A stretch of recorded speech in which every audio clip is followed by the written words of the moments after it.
Right? Yun ang... Sabi ni Grace and Manny, you guys pwede bang are all pangalanan yun? Kung Totoo. sino yun? Si Libag Sadoko ba yun? Ay, lahat sila palang dyan. Yes, at saka yung homophobic. Black ko kasi agad, ano ba yung pangalan? Hindi ko kasi sila kilala. Si ang name nun, si ni Everyday ba yun? Or other day? Sadoko nga. Jordy Bean, Every Other Day. Hindi ko kasi sila kilala. Libag. Si Libag Sadoko nga yun. Libag Sadoko ang tawag namin. Sadako. Libag Sadako. Sadako. Ang Sadoko yung game yun. Favorite game ko Sadako pala. And then what I don't understand about them is that they are like fortified with like lawyers and everything, right? Pero yun na nga, may na-post na mga documents na circulating around the internet and no one can, verify the authenticity of the document. Diba? Parang kabobohan. Abogada, ang dadami yung 45Q with legal counsel and everything, but you can't authenticate a document? That's crazy. That's stupidity. Okay. Meron na naman, may bago pa lang nag-send sa akin. Okay, si Chef Mark at si Jam. Okay, sabi doon ng Team Alpotera, bakit daw ako hindi dinidepensahan ni Attorney Vic at ni Attorney Glenn Chong? Bakit? Bakit din ako didispensahan? Hindi ba sila kasali? Hindi ba ako nahingi ng rescue? Tiyan mo, mahilig sila sa ganun. Nandadamay. Hindi porket, hindi nagsasalita. Ba't naman sila magsasalita? Hindi naman nila to gulo. Di ba? Hindi naman gaya, hindi ka naman gaya ni Sadako na Attorney! Mukha kausapin si Maui Ako lang kakausapin mo. Sinungaling yan. Okay, Maharlika. Kate, go. Let me, can I answer on your behalf? Since 2015 pa kita pina-follow, alam mo kung bakit there's no need for them to defend you. You can defend yourself. Okay? Kasi yung lahat ng pinopost mo can be corroborated. So ano pang kailangan nila Attorney Glenn Chong and Attorney Vic? Besides, meron din silang sariling laban nila, and Maharlika can step up to the plate and she can hold her arguments can hold water. Okay? That's true. Ba't ka mangiistorbo ng mga taong may sarili din silang laban? And I'm sure kung si Maharlika is I'm sure her attorney friends are going to swoop down and assist, but so far so good. Ano problema? That's it. Yeah. So, tsaka, never ako humihingi ng rescue kahit sabi ko nga, bata pa lang ako, hindi ako nagsusumbong sa magulang ko, sinasapa ko agad para tapos ng laban. Anyway, sige, moving forward. So, I just want to make sure na ma-highlight natin na isa actually sa humihingi ng tulong na i-defend siya ay si Chupanga. And guess what? Kung sino pa ang humihingi ng tulong, si Ma'am H. Yes, tsaka si Vice President Sara ni-request. Si Vice President Sara. To show the people, to the viewers sa atin, na ito kasama namin si Sara. Yan yung messaging nila Which is tayo hindi ganon. Alright? Okay. Puro optics. May tanong ako kay Dean. Okay lang? Go. Sure. Dalawa. First is, nagkaroon ng delay, di ba? Tapos parang may kinausap na sabi mo nga, salt and pepper yung hair, maybe gray na talaga yung hair niya. Sa tingin mo ba, may hope pa tayo na masentensyahan ang babaeng ahas na guilty? To be honest, up until now, kasi ang case is still under investigation. It is still an open case.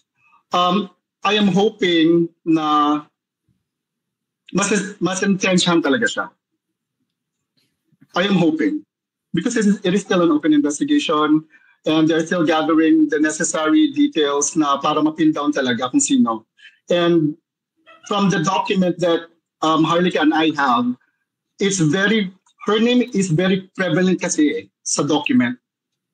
She's literally in the same room. And she said na normal yon na effect sa pulburon. Pag every time na nasasagi sa isip ko yan, naiinis talaga ako. Napapamura talaga ako, napapaputang ina mo talagang lisat na kasi hayop kang bobo ka, hayop ka kang putang ina. Be careful. Nakakainis talaga. Your language, ha? Oh. Sorry lang talaga ha, kasi they had enough time to save the guy. Yeah. 7 hours. And they did nothing. Yeah. That's true. That's what infuriates me. That's what infuriates me. Yeah. And now, dahil nagkaroon na tayo ng mga bagong senador, at yun nga, si Kong Marcoleta, senator na siya ngayon, ay nasa Blue Ribbon, sana maipush natin na pwedeng imbestigahan yan.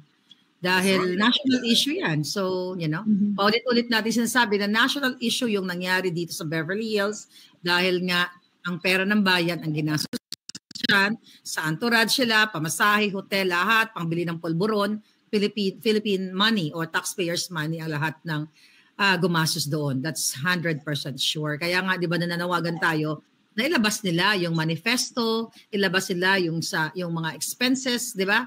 Pero hindi nila ilalabas yan. Dinideny nga nila. But yes, may mga concern. Ano pa ang ating question? Follow-up question na kay Dean. Sandali. May second question yata si Uncle Red. After the second question, saka ka na. Yes. Ready ka na bang awayin ng mga alpotista, Dean Chase? Naway niya na nga eh. Naway ko na nga eh. Ay, hindi naman kami away. Sinasabi lang ng Dean. Totoo. Okay. Okay. Kay Dean, nung bang kasi di ba there's a 7-hour lag.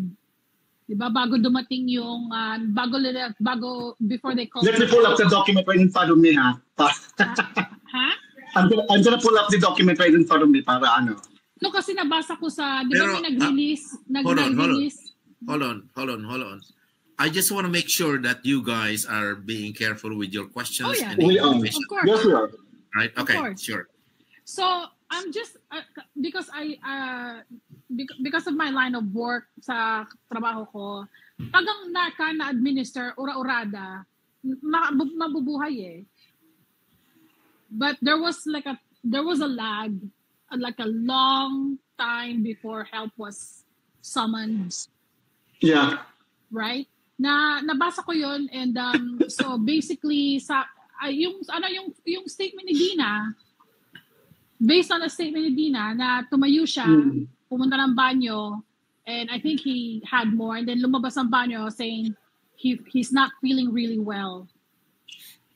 Parang ganon. And then dapat dun na yun, ano na sila eh. Kasi kung na-administer niya ng Narcan immediately. I believe that statement did not come from me. That statement came from the wife actually. That statement did not come from me. As a matter of fact, I actually read the document in one of my videos, and I redacted some important information like the name, some of the actuality that needed to be redacted because, again, it is still an ongoing investigation now. So what I mentioned there, kasi the night prior, may party sila.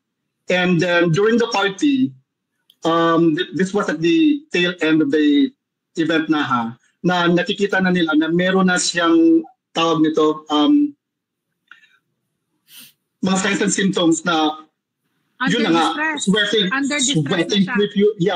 profusely, and then incoherent na siya.